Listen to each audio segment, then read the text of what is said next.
My wife raises her champagne glass at our 10th anniversary dinner, smiles at our guests, and announces she's pregnant with another man's child. The words hang in the air like shattered crystal. Around our table at La Bernardin, 12 faces freeze mid-smile. My brother Mark's fork clatters against his plate. Sarah's mother gasps, her hand flying to her pearl necklace.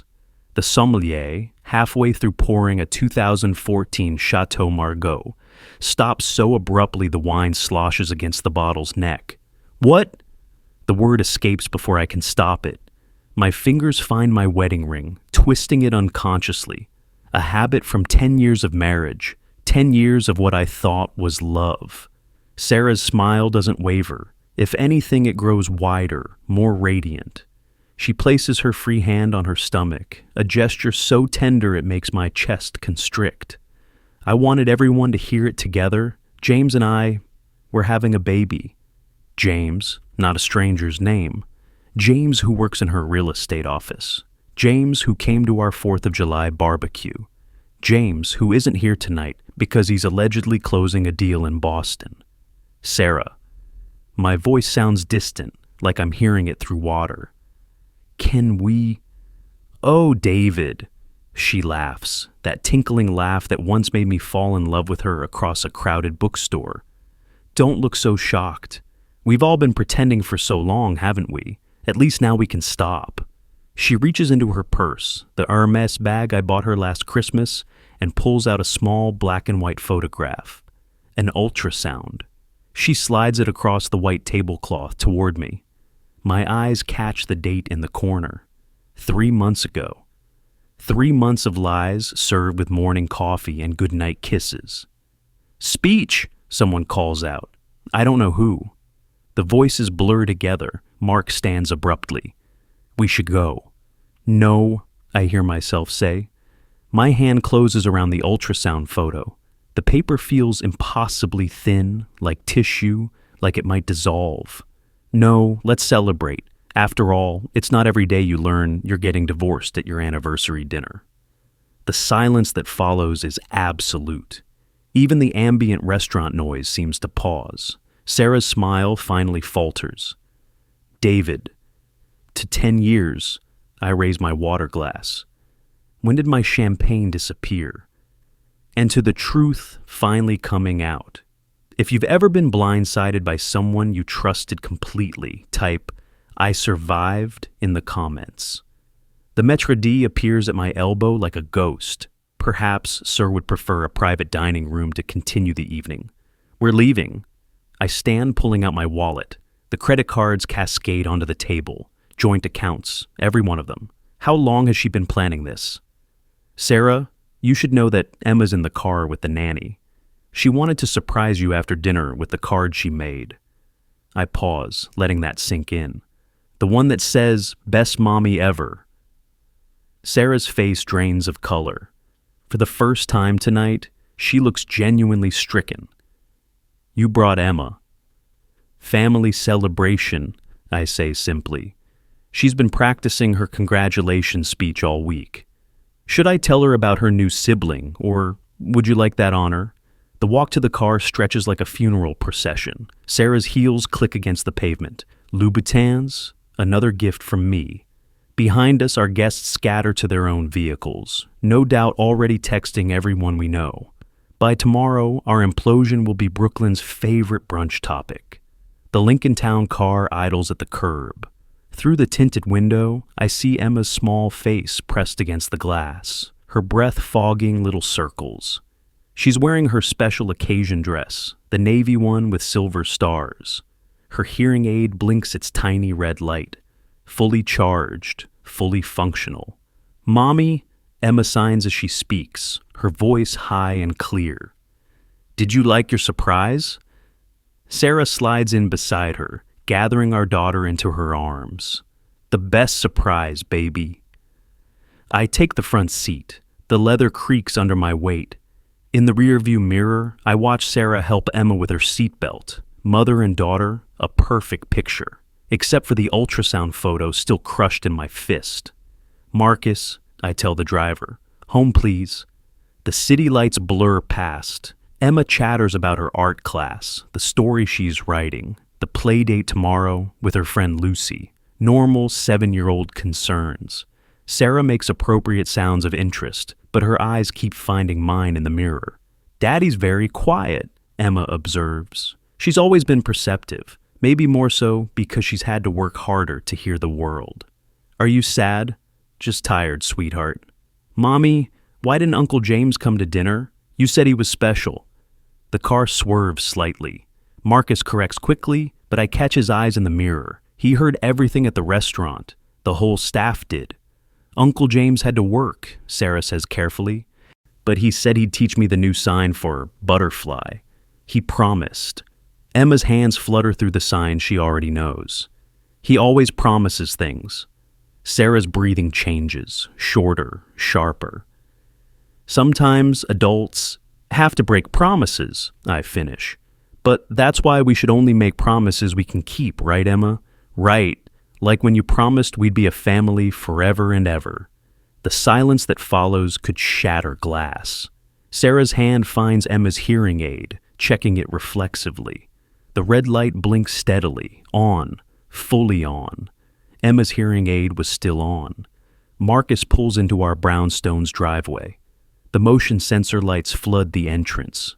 I installed them myself last summer, while Sarah supervised, laughing at my amateur handyman efforts. Every corner of this house holds a memory I'll now have to re-examine, looking for signs I missed. Emma, go with Marcus inside, I say. Mommy and I need to talk about grown-up things. About the baby? Emma asks innocently. I heard at dinner. Is it a brother or sister? Sarah makes a sound like she's been punched. Emma, go inside, sweetheart. My voice stays level through sheer will. We'll be right there. Marcus carries Emma up the steps. She waves from the doorway, backlit like a tiny angel. The door closes with a definitive click. Sarah and I sit in the cooling car, engine off, darkness settling around us like a shroud. How long? I ask. David, how long?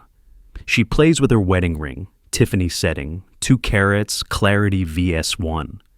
I spent months researching that ring. 18 months. 18 months, 547 days of deception. I lean my head against the window. The glass is cold against my skin. The hotel charges, I say, the Ritz-Carlton, every 3rd Thursday. I thought you were meeting clients. You checked? No, but I will now. I turn to face her. In the dim light, she looks like a stranger wearing my wife's face. Were you ever going to tell me? Or was the plan to just disappear one day? She's crying now, silent tears that she doesn't wipe away. I tried to love you. You tried? The laugh that escapes me sounds unhinged. What about Emma? Did you try to think about her? Emma adores James. She'll adjust. She's 7 years old, Sarah. 7. With special needs. And you're talking about adjusting like she's changing schools. Don't make this about Emma's disability. That's not fair. Fair? I open the car door. The dome light illuminates everything. Her smeared mascara, my white knuckles, the anniversary card on the floor that fell from Emma's backpack. Go to James tonight. Don't come back until we have lawyers. This is my house, too. The house titled in my name, the one my parents' trust paid for. I step out. Your keys. She fumbles in her purse, past the ultrasound photos. There are more, I can see them now, past the phone that's lighting up with messages. Probably James, wondering how the announcement went. She drops the keys in my palm. They're warm from her hand. David, we need to talk about custody. Tomorrow, through lawyers. I start walking toward the house, then stop. Sarah, happy anniversary. The hotel charges dated back 18 months. Inside, the brownstone feels like a mausoleum. Emma's artwork covers the refrigerator. Stick figures of our family, always 3, never 4. But now I look closer. There, in the corner of recent drawings, a 4th figure, taller than me, always standing next to the Sarah figure. Marcus has put Emma to bed. I can hear her sound machine through the ceiling, playing the ocean waves that help her sleep. I climb the stairs, each creak a familiar note in a song I'll soon stop hearing. Our bedroom, my bedroom now, still smells like Sarah's perfume. Chanel No. 5, her signature scent. The bed is made with military precision, throw pillows arranged just so. On her nightstand, her reading glasses rest atop a real estate magazine. Everything normal, everything a lie. I pull out my phone, knowing I shouldn't, knowing I have to. Her email password hasn't changed. Emma's birthday. How touching. The messages load in a cascade of betrayal. James, James, James. Photos from properties they viewed together, except their selfies.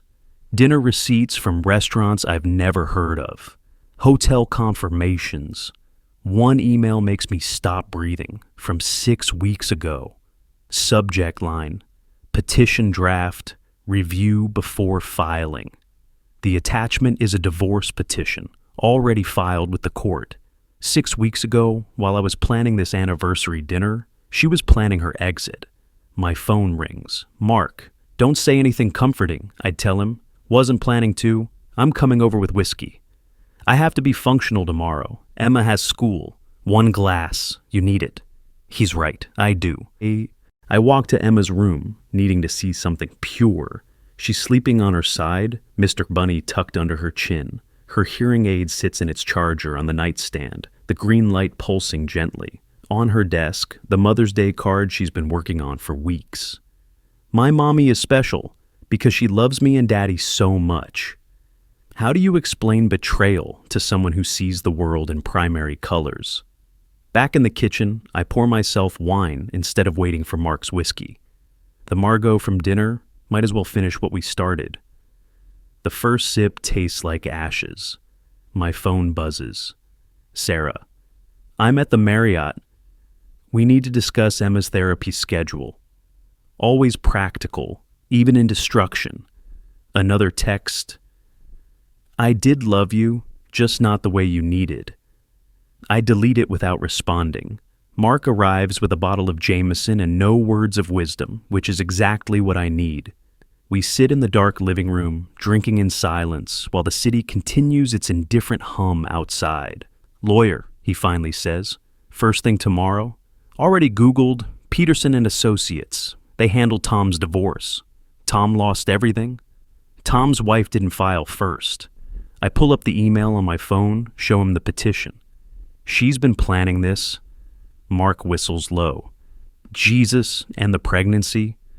James's. She made sure everyone would know. Public humiliation as a parting gift.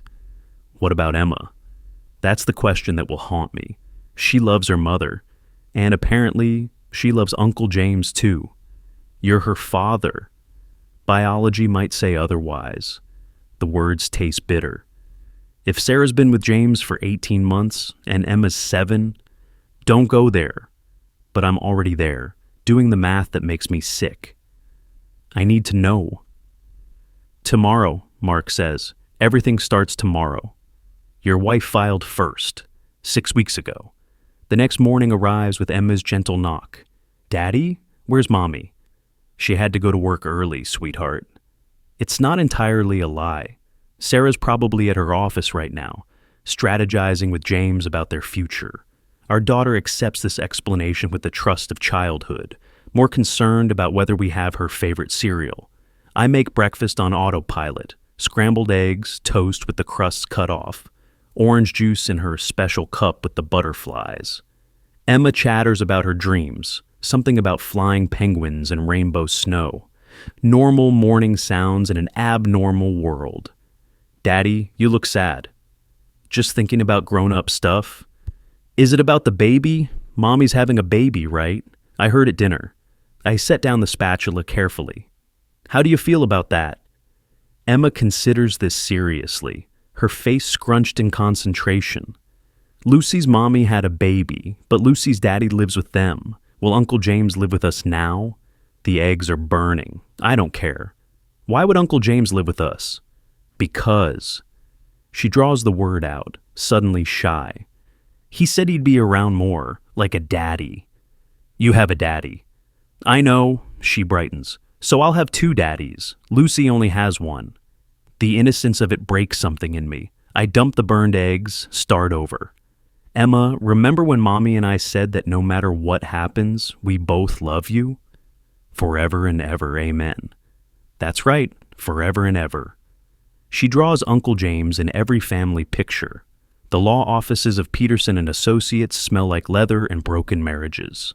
I've been here 40 minutes, telling my story to a man who's heard it all before.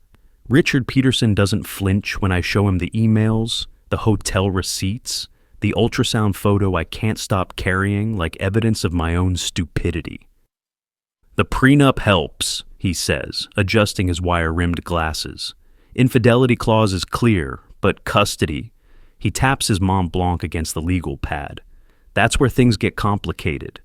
She's my daughter. Biologically? The question hangs between us.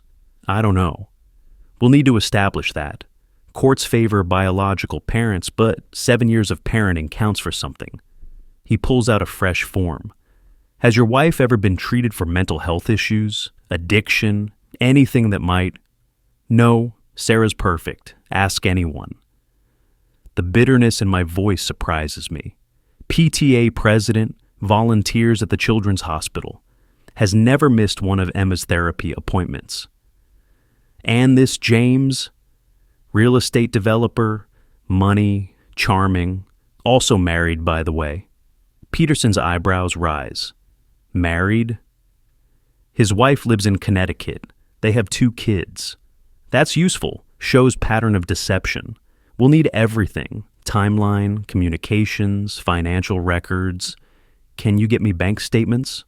Joint accounts, I have access. Good, pull everything, credit cards especially. He slides a business card across the mahogany desk. Marina Volkov, forensic accountant. She'll find what your wife's been hiding. You think she's hiding money? Mr. Davidson, in 30 years of practice, I've never seen a spouse announce an affair at a public dinner without having their exit strategy fully funded. The prenup has a cheating clause. I leave the office with a folder of forms and a retainer agreement that costs more than Emma's annual therapy, worth every penny if it keeps her with me. My phone buzzes constantly. Friends who were at the dinner, colleagues who've heard through the grapevine, my mother calling for the 15th time. I silence them all, except one text catches my eye. Unknown number. We need to talk. James. The audacity makes me laugh out loud on Fifth Avenue, causing tourists to give me wide berth. He wants to talk. The man who's been sleeping with my wife for 18 months wants to chat. I text back, Starbucks on 47th, 1 hour. What would you do? Fight for someone who betrayed you or protect your child at any cost? Let me know below. The Starbucks is crowded with the lunch rush. I spot James immediately. He looks exactly like his LinkedIn photo. Tall, silver at the temples, the kind of casual wealth that comes from generational money. He's nursing a venti something, checking his Rolex every 30 seconds. I order black coffee and sit across from him. Up close, I can see what Sarah saw. He's handsome in that catalog model way. Probably never had to work for anything, including my wife. David? He extends his hand like we're closing a business deal. I stare at it until he withdraws. Right, look. This isn't how either of us wanted. How did you want it, James? Were you planning to wait until after Emma's birthday? Or were you going to miss that too? Like you missed her school play last month because you were supposedly in Boston. His face changes. You knew? I know now. Amazing how clear things become in hindsight. I lean back, studying him. Does your wife know? That's not relevant. I think Christine might disagree. That is her name, right? Christine lives in Greenwich with your sons, James Jr. and Michael. The color drains from his face. You wouldn't. I haven't decided yet. I pull out my phone, show him the screenshot of his family Christmas card from their country club website. Beautiful family. How old are the boys? 12 and 14? You leave my family out of this. Funny, that's what I would have said 18 months ago. He shifts in his designer suit. Sarah said you'd be reasonable, that you'd want what's best for Emma. What's best for Emma is not having her world destroyed by selfish adults who couldn't keep their promises. Come on. James leans forward, dropping his voice. You had to know your marriage was over. Sarah said you haven't been intimate in 2 years. We haven't been intimate since she started fucking you. Correlation and causation, James. Business school should have taught you that. A mother at the next table shoots us a disapproving look, covering her toddler's ears. I lower my voice, but not my intensity. What do you want? James asks. I want my daughter. I want my wife to have never met you. I want to rewind 18 months and pay attention to the late nights and weekend conferences. I stand. But since I can't have any of that, I'll settle for you staying away from Emma until a court decides otherwise. Sarah won't agree to that. Sarah doesn't get to make unilateral decisions anymore. I drop a manila envelope on the table. That's a cease and desist letter from my lawyer. Come near my daughter without court approval, and I'll make sure Christine gets copies of every email, every text, every hotel receipt. James opens the envelope, his hands trembling slightly. Inside are photos, him and Sarah at various properties, clearly not looking at real estate. The private investigator cost a fortune for one day's work, but the expression on James's face makes it worthwhile. When did you? This morning. Amazing what people can accomplish when properly motivated. I turn to leave, then stop. James, the lease you signed with Sarah for the apartment on the Upper East Side, your name's on it, your credit, your liability. He showed me the lease, with both their signatures. I leave him there, surrounded by the normal chaos of other people's uncomplicated lives. My phone rings before I reach the corner. Sarah. What did you say to James? Nothing that wasn't true. You threatened him. He's terrified. He should be. His wife doesn't know, does she? Silence. Then, that's cruel, David. Cruel as announcing your pregnancy with another man's child at our anniversary dinner. Cruel as letting our 7-year-old daughter get attached to your affair partner. Cruel as filing for divorce 6 weeks ago while letting me plan a celebration. I never meant. I hang up. There's nothing she can say that will undo the last 18 months, or the last 24 hours, or the next 18 years of co-parenting with someone I no longer recognize. My phone immediately rings again. This time, it's my mother-in-law, Patricia. I almost don't answer, but something makes me swipe accept. David, don't hang up. Patricia's voice sounds older, tired. She was at the dinner last night, saw everything. I'm at your house, she continues. We need to talk, alone. I knew about James before you were married. Patricia sits in my kitchen, looking every one of her 72 years. She's clutching a teacup like it's an anchor. On the table between us, she's placed a shoebox, faded, held together with rubber bands. I should have said something, she begins, years ago, but Sarah begged me not to. You knew about James? Not James, his predecessor. She opens the box with shaking fingers. Inside are letters, photographs, documents. Sarah was married before. The world tilts. What? She was 22, a courthouse wedding. It lasted 8 months. Patricia pulls out a photograph. Sarah, impossibly young, in a simple white dress beside a man I don't recognize. Thomas Brennan, he was troubled. She never told me she was married before. She never told anyone. We had it annulled. Sealed the records, pretended it never happened. Patricia's fingers trace the photo's edge. But patterns repeat, don't they? What patterns? She pulls out another document, medical records. Sarah has always struggled with attachment. After Thomas, there was Marcus, then Paul, always overlapping, always someone waiting in the wings. I stare at the papers without really seeing them. You're telling me my wife is a serial, I'm telling you, my daughter is broken in ways I couldn't fix. Patricia's voice cracks. I thought you'd be different. You were so steady, so devoted. I thought if anyone could make her feel safe enough to stay, but she didn't stay. No, 18 months ago, she met James at that conference in Miami, and I watched her light up in that dangerous way. The same way she looked at Thomas, at all of them. And you said nothing. What could I say? David, my daughter might destroy you like she destroyed the others? Would you have believed me? She's right, I wouldn't have. Patricia pushes the box toward me.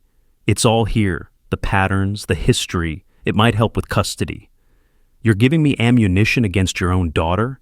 I'm trying to protect Emma. She stands, suddenly looking fragile. Sarah doesn't mean to hurt people. She just can't help it. But Emma deserves better. Emma deserves someone who stays. At the door, she turns back. David, there's something else. The baby, there might not be one. The ultrasound can be faked, bought online. Sarah did it once before, with Marcus, when she felt him pulling away. Your wife had another family once. After Patricia leaves, I sit with a box of secrets, unable to process what I'm seeing. Photos of Sarah with men I've never heard of. Love letters that sound exactly like the ones she wrote me. The same words, recycled for each new victim. Emma finds me there an hour later, home from school with her babysitter. Daddy, why are you looking at old pictures? Just remembering things, sweetheart. She climbs into my lap, smelling like finger paint and playground. Is that Mommy? She looks different. People change. Will I change? You'll grow up. But the important parts, the parts that make you Emma, those stay the same. She seems satisfied with this, snuggling against my chest. Daddy? Lucy says when mommies and daddies stop living together, kids have to choose. Is that true? The question stops my heart. Who told Lucy that? Her cousin. His parents stopped living together, and a judge asked him to choose. She plays with my wedding ring, spinning it around my finger. I don't want to choose. You won't have to choose, baby. Mommy and I will figure it out. Promise? I kiss the top of her head, breathing in her strawberry shampoo. I promise we'll do what's best for you. Daddy, why does Mommy cry after Uncle James leaves? The next days blur together in a haze of legal preparation. Marina, the forensic accountant, uncovers a labyrinth of hidden accounts. Sarah's been moving money for 3 years, not 18 months. Small amounts, nothing that would trigger alerts. But it adds up to nearly $200,000. She opened a business account under just her name, Marina explains, her Russian accent making the betrayal sound almost musical. LLC formed in Delaware, very smart, very planned. 3 years, before Emma started kindergarten. Before Emma got sick, Marina corrects, pulling up medical records. The account started 2 months after Emma's hearing loss diagnosis. The implication hits like cold water. Sarah started planning her escape when our daughter needed us most. Richard Peterson uses this information like a scalpel. Pattern of abandonment, financial fraud, premeditation, this changes everything. But Sarah's lawyer is equally prepared. The court orders mediation first, wanting us to come to an agreement without traumatizing Emma further, as if that ship hasn't already sailed. The mediation is scheduled for Thursday morning. I spend Wednesday night preparing with Richard, practicing staying calm while Sarah's lawyer, Janet Morrison, attacks my character. They'll say you're controlling, Richard warns, that you isolated Sarah, that your reaction to the pregnancy announcement shows violent tendencies. I didn't touch anyone. You don't have to. They just have to create doubt. He slides a paper across his desk. They're requesting a psychological evaluation. For both of you? I'm not the one who announced an affair at a public dinner. No, but you're the one who brought your special needs child to witness it. The accusation stings because it carries a grain of truth. I did bring Emma, not to witness anything, but she was there, in the car. hearing everything through her enhanced hearing aid. We need Emma's therapist on our side, Richard continues. Has she said anything concerning? She asked why Mommy cries after Uncle James leaves. Richard's eyes sharpen. Emma said that? When? Yesterday, during her therapy prep session. That's gold. Shows emotional instability. Shows Emma's awareness of the inappropriate relationship. I don't want to use my daughter as a weapon. Your wife already has. The moment she introduced James as uncle, she involved Emma. She's been moving money for 3 years. The morning of mediation, Emma clings to me at school, drop-off. You'll pick me up, right? Not Mommy. I'll be here. Promise? That word again. The one that's become loaded with adult failures. I promise, Emma. She kisses my cheek and runs toward her classroom, her backpack bouncing with each step. Inside, I can see her teacher, Mrs. Rodriguez, helping her with her hearing aid settings. Normal morning routines in Emma's normal world that's about to become very abnormal. The mediation office is in a glass tower that scrapes the Manhattan sky. Sarah's already there when I arrive, wearing the Saint Laurent suit I bought her for her last birthday.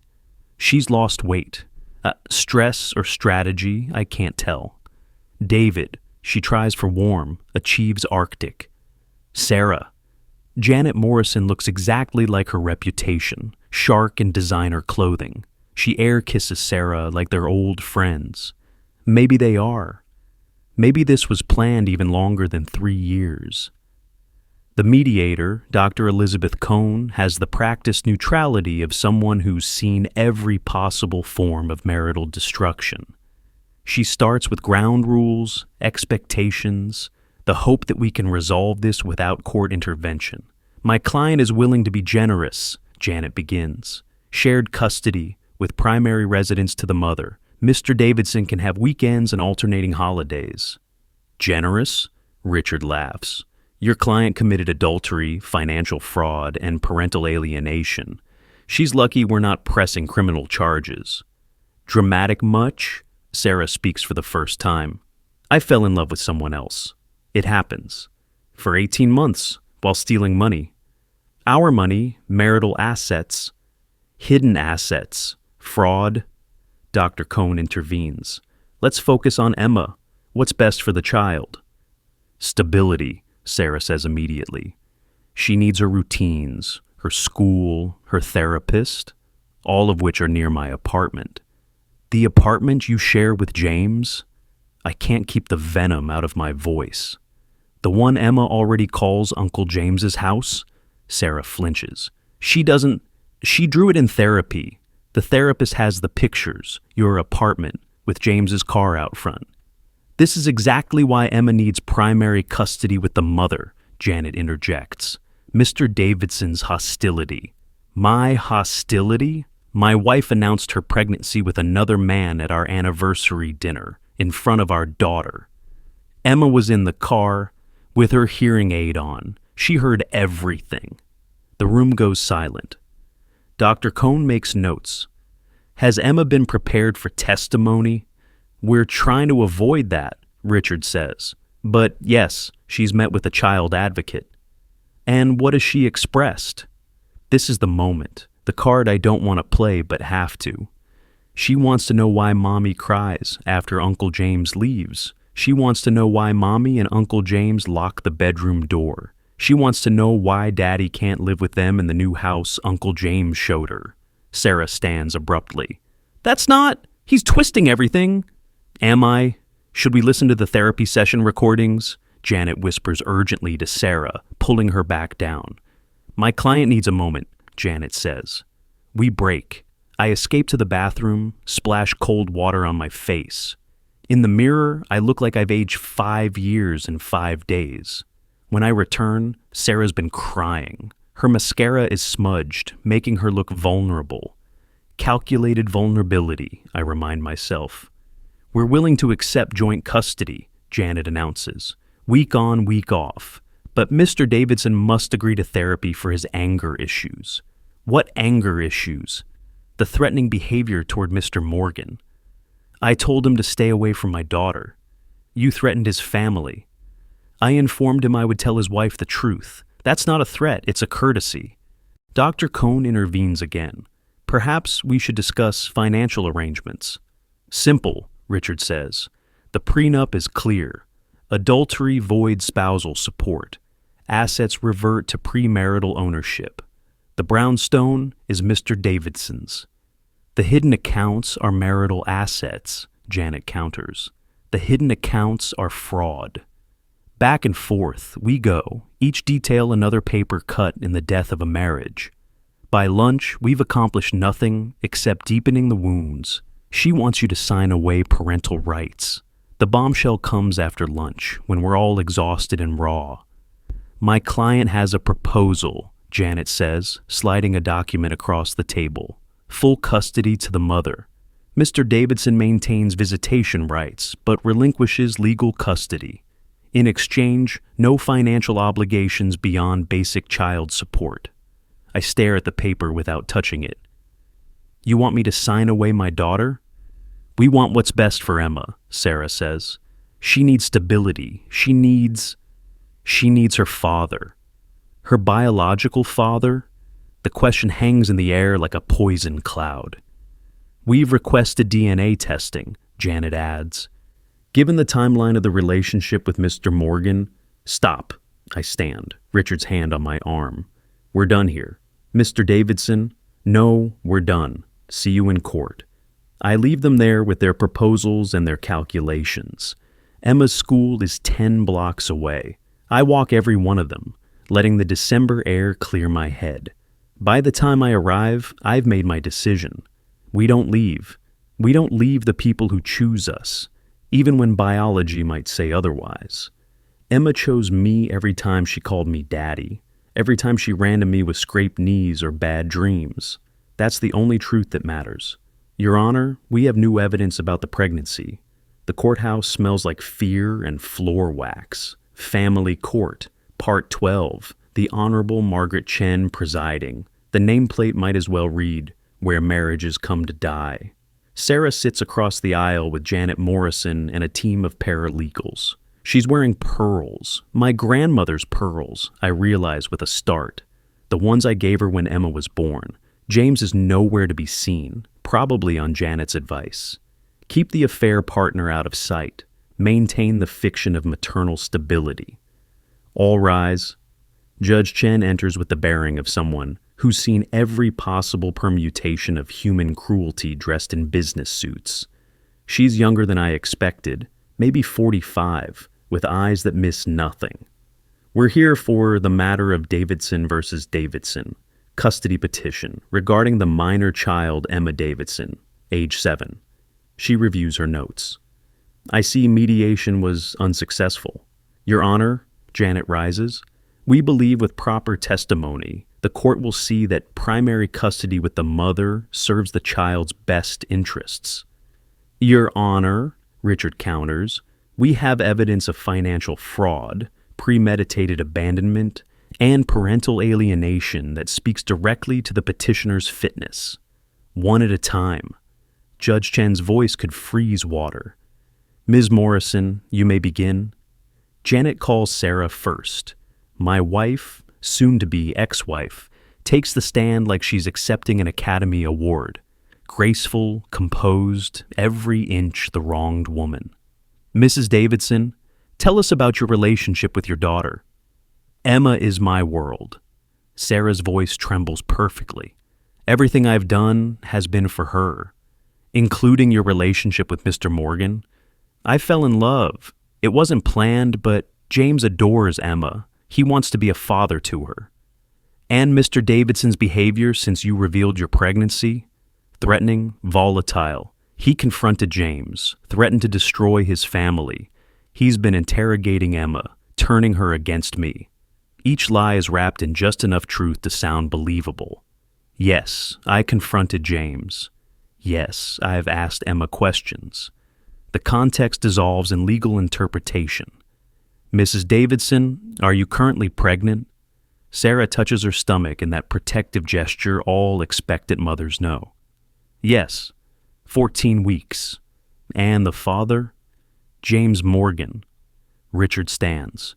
Objection, Your Honor. We request medical confirmation of the pregnancy. Sustained. Mrs. Davidson, please provide current medical records by end of day. Sarah's composure flickers. Just for a second, but I see it.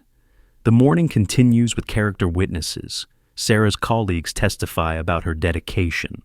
Emma's teacher describes her as an involved parent. Even our neighbor, Mrs. Chen, talks about seeing Sarah walk Emma to school every morning. Then Richard begins cross-examination.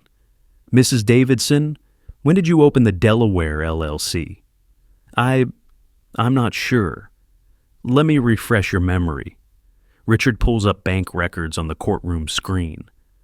3 years ago, 2 months after Emma's hearing loss diagnosis. It was for business investments. What business? You're a real estate agent. Your license is in New York, not Delaware. I was exploring opportunities. Opportunities to hide assets? Richard shows transaction after transaction. $200,000 systematically moved from joint accounts. That money was for Emma's future medical needs. Then why hide it? Why not discuss it with your husband? Sarah's hands twist in her lap. David can be controlling about money. Controlling? He paid for Emma's therapy, her special school, her hearing aids, all from his accounts. What exactly was he controlling? Objection, Janet calls. Badgering. Sustained. Move on, Mr. Peterson. Richard switches tactics. You filed for divorce 6 weeks ago, correct?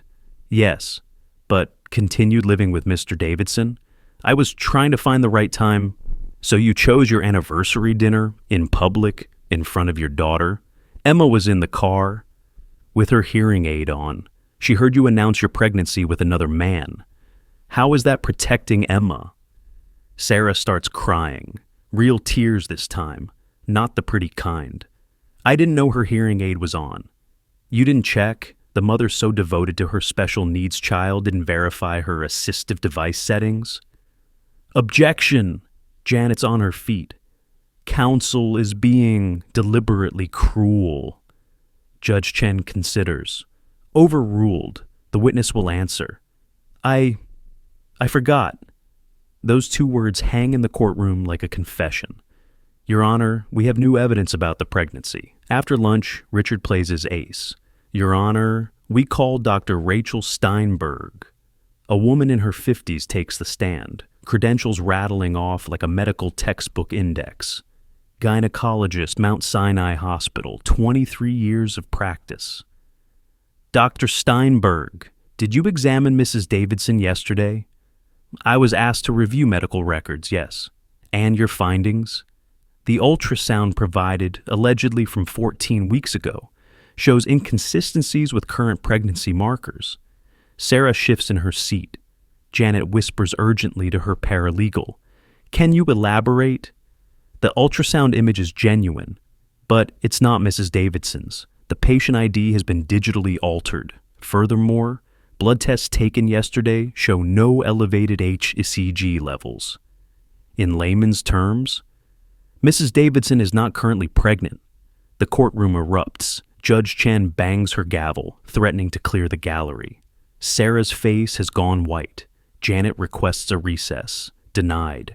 Your Honor, Richard continues, this speaks directly to credibility and fitness. A woman who would fake a pregnancy to manipulate. Objection! Speculation! Sustained, Mr. Peterson. Stick to facts. But the damage is done. The pregnancy test was faked. She's not pregnant at all. We call James Morgan. James enters like he's walking to his execution. His suit is expensive but wrinkled, his face haggard. He glances at Sarah, then away. Mr. Morgan, what is your relationship with Mrs. Davidson? We're involved. For how long? 18 months. And you intended to marry her? He glances at someone in the gallery. I follow his gaze and freeze. A blonde woman in her 40s, 2 teenage boys beside her. Christine Morgan and sons. It's complicated. Are you currently married, Mr. Morgan? Yes. Does your wife know about the affair? She does now. When did she find out? 3 days ago, when Mr. Davidson sent her photos. Janet objects, but Judge Chen overrules. The truth has momentum now. Mr. Morgan, did you sign a lease for an apartment with Mrs. Davidson? Yes. Did you tell Emma Davidson she would be living there? Sarah said, did you or did you not tell a 7-year-old child about living arrangements without her father's knowledge? Yes. Did you promise to be her new daddy? James looks sick. Not in those words. What words did you use? I said I'd take care of her. Richard pulls up a video on the screen. Your Honor, Exhibit 47, security footage from the building's lobby. The video shows James and Emma entering the building. The audio is faint, but clear enough. This will be your new room, Princess. Just you, me, and Mommy. Emma's voice responds, What about Daddy? Daddy will visit sometimes. I close my eyes, but I can still hear Emma's confused. Oh, James has been married this whole time. Judge Chin calls a recess. In the hallway, I watch Christine Morgan corner James, her sons standing guard like protective sentinels. Their voices carry, despite attempts at whispering. 18 months? 18 fucking months? Chris, please. The boys' tuition, the house renovation, our anniversary trip, all while you were setting up house with her? Sarah tries to approach, but Christine wheels on her. Don't you dare. You knew he was married. You met me at the company Christmas party. The revelation ripples through the gathered crowd. Sarah knew. She knew everything. Richard pulls me aside. This is good. Shows moral turpitude. But we still need Emma's testimony to seal it. She's 7 years old. The video deposition. She won't have to be here. I know he's right, but the thought of Emma's words being dissected in court makes me nauseous. We resume. Judge Chen has clearly reached her limit of patience. I'm ready to review the child's testimony. Has the guardian ad litem prepared the video? A court officer wheels in a television. The gallery goes silent. On screen, Emma appears in a sunny room, her hearing aid glinting in the light. A gentle-voiced woman, the child advocate, sits beside her. Emma, do you know why we're talking today? Because Mommy and Daddy can't live together anymore. That's right, and we need to understand what you want. No one's in trouble, okay? Emma nods, playing with Mr. Bunny in her lap. Tell me about living with Mommy. Mommy's nice. She buys me pretty dresses and takes me to get my nails done. What about Uncle James? Emma's face changes, becomes careful. He's Mommy's friend. Do you like him? He's okay. He promises things. What kind of things? Like he'll teach me to ride a bike or take me to Disney, but he forgets. Does he live with Mommy? Sometimes. When he's there, they lock the door, and I have to be very quiet. How does that make you feel? Lonely? The word breaks my heart. Tell me about Daddy. Emma brightens immediately. Daddy never forgets promises. He reads to me every night, even when he's tired. He learned sign language when my ears got sick. Your ears got sick? That's what Daddy calls it. When I couldn't hear good anymore, Mommy cried a lot, but Daddy said we'd learn together. What did you learn? Sign language? And that different isn't bad. It's just different. Where do you want to live, Emma? The question we've all been dreading. Emma goes very still, thinking hard. Can I live with both? You can see both Mommy and Daddy, but you need one main house. Emma hugs Mr. Bunny tighter. The truth? Always the truth. I want to live with Daddy because he never lies. The video continues, but I stop listening, overwhelmed by my daughter's simple honesty. In the gallery, Sarah is crying. Real tears, the kind that ruin makeup and reveal truth. I want to live with Daddy because he never lies. Judge Chen takes a moment after the video ends, reviewing notes. Mr. Morgan, one more question. The lease you signed, whose money paid for it? James looks defeated. Mine initially, Then Sarah was supposed to contribute from her accounts. The hidden accounts? Yes. So you knew about the financial deception. I thought it was just practical planning. Judge Chen turns to Sarah. Mrs. Davidson, is there anything you'd like to add? Sarah stands slowly. For a moment, she looks like the woman I married, vulnerable, lost, searching for solid ground. I loved my husband once, but when Emma got sick, when we got the diagnosis, something in me broke. I couldn't handle the fear, the responsibility. James made me feel like the world wasn't ending. So you ran? Judge Chen's voice is not unkind, but firm. I planned to run, but I couldn't leave Emma. I wanted both, the escape and my daughter. That's not how parenthood works, Mrs. Davidson. Sarah nods, defeated. I know that now. Judge Chen deliberates for exactly 17 minutes. When she returns, the courtroom holds its breath. In the matter of custody regarding Emma Davidson, age 7, I find the following. Mrs. Sarah Davidson engaged in systematic financial deception, emotional manipulation, and parental alienation. While the court recognizes that people fall out of love, the manner of exit from a marriage speaks to character and fitness as a parent. She continues, Mr. David Davidson has demonstrated consistent, stable parenting despite extraordinary emotional distress. Emma's clear preference, combined with evidence of maternal deception, leads this court to award primary physical and legal custody to the father. The gavel comes down. Just like that, it's over.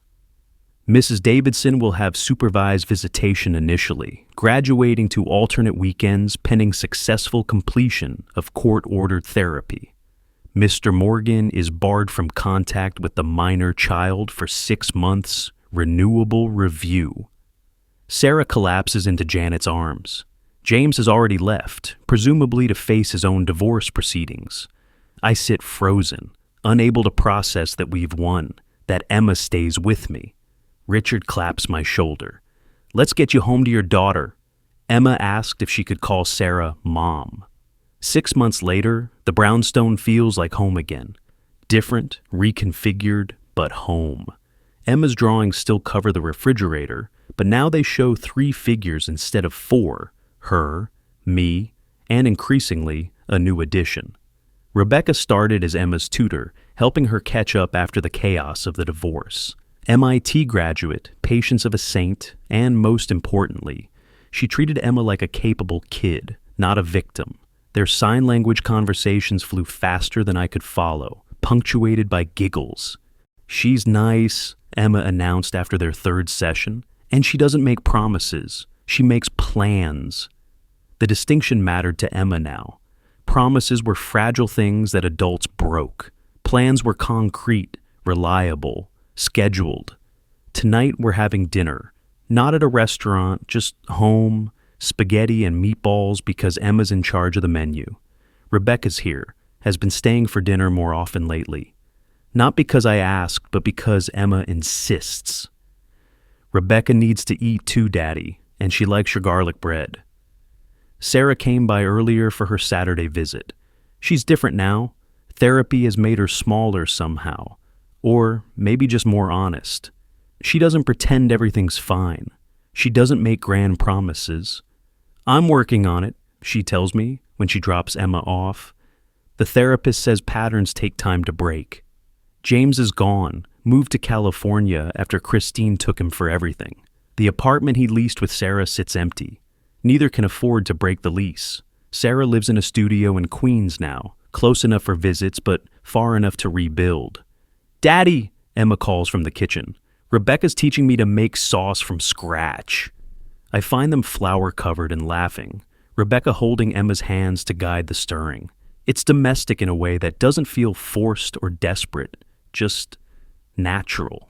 Sorry, Rebecca says, not looking sorry at all. She wanted to help.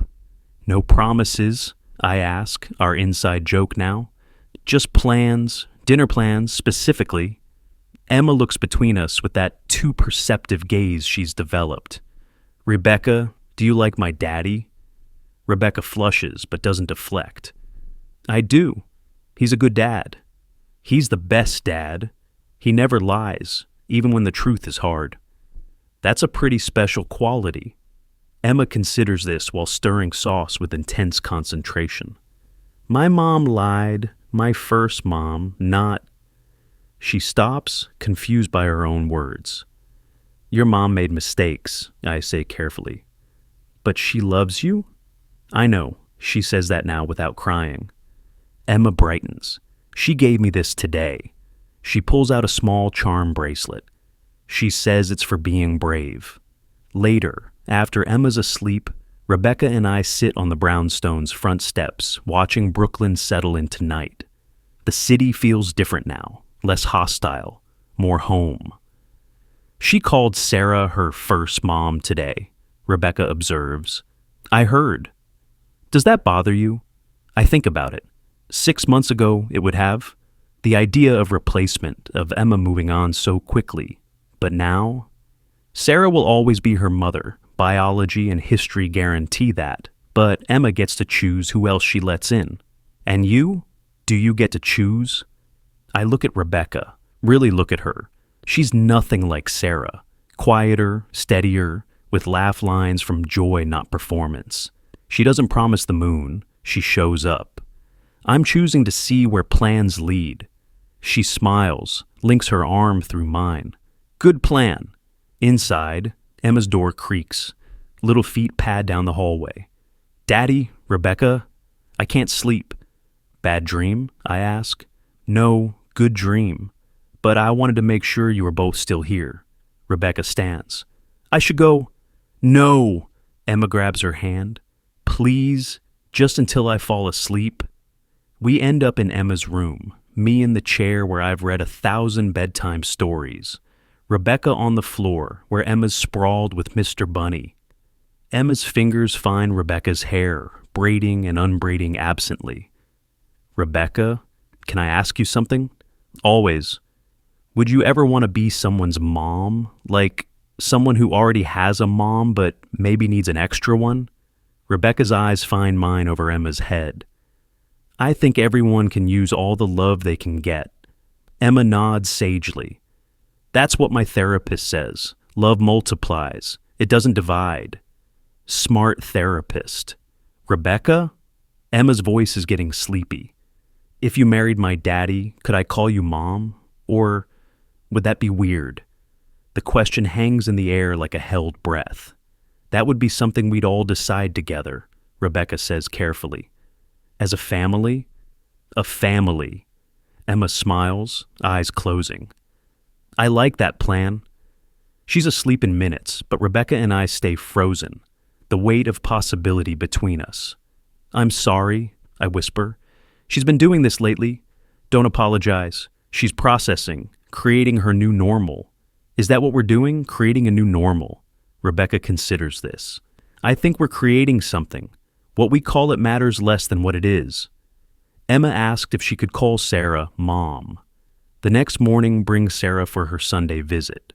She looks healthier, the therapy and reality doing what denial couldn't. She's dating someone new, an accountant, she mentions shyly, someone stable.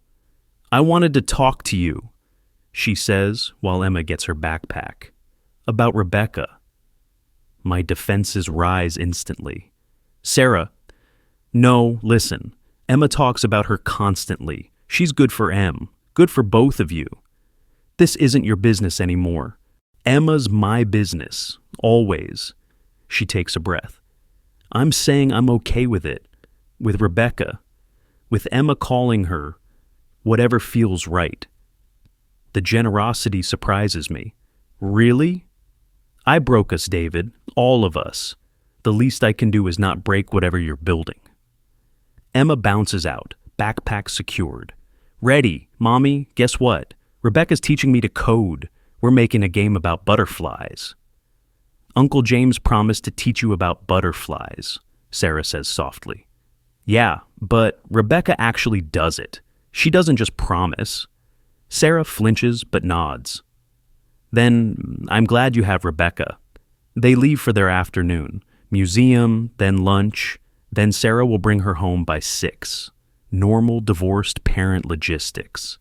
Emma waves from the car, her hearing aid catching the sun. That evening, Rebecca comes for dinner again. It's becoming a routine, Sundays after Sarah's visits, grounding Emma in stability. We make pizza this time, Emma insisting on arranging pepperoni and butterfly patterns. My mom said you're good for us, Emma announces midway through dinner. Rebecca pauses, slice halfway to her mouth. She did? Yep. She said love multiples. Wait, no, multiplies. Love multiplies. Your mom's pretty smart. Sometimes she's getting better at true things.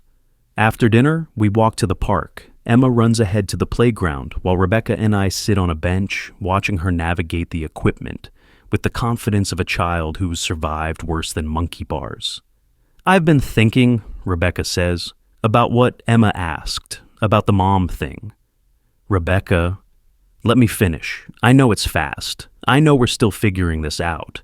But that little girl has enough love for an army of parents, and I'd be honored to be part of that army. You're sure? This is complicated. Sarah, the history, Emma's needs.